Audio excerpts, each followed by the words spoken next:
personal history, I think it's fair to say that since the end of World War II, and increasingly in the most recent decades, we have managed to create the world's first truly global empire.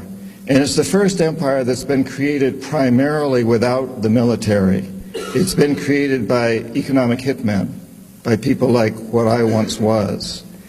And we work many different ways, economic hitmen, but perhaps the most common is that we will identify a third world country that has resources our corporations covet, like oil, and then arrange a huge loan to that country from the World Bank or one of its sisters. But the money never goes to the country. Instead, it goes to our big corporations to build infrastructure projects, power plants, highways, industrial parks, things that benefit a few very rich people in that country, as well as our own corporations, but don't help the majority of the people who are too poor to buy electricity, don't have the skills to get jobs in industrial parks, don't own cars to drive on the highways. And yet those very people, the whole country is left holding a huge debt so that it can't pay for education and social services and health care for its people. In fact, the debt is so huge by intent that at some point we economic hitmen go back and we say, listen, you owe us a lot of money.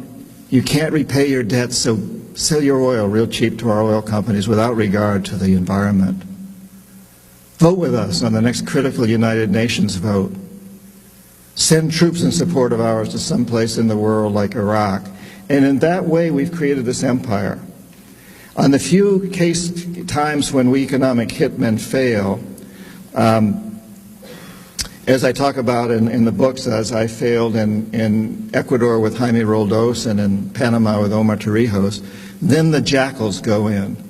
And these are men, maybe a few women, who overthrow governments or assassinate their leaders. So if I'm unable to bring them around, if the economic hitman is unable to bring them around through legal means, what we do is we use legal means through the World Bank, but it's basically corrupting the leaders of these countries. If we're unable to corrupt them, then the jackals go in and take care of them. So when I failed with Jaime Roldos in Ecuador and Omar Torrijos in Panama, the jackals assassinated them. And if the jackals fail, which is what happened in Iraq, both the economic hitmen and the jackals failed with Saddam Hussein, then, and only then, does the military go in.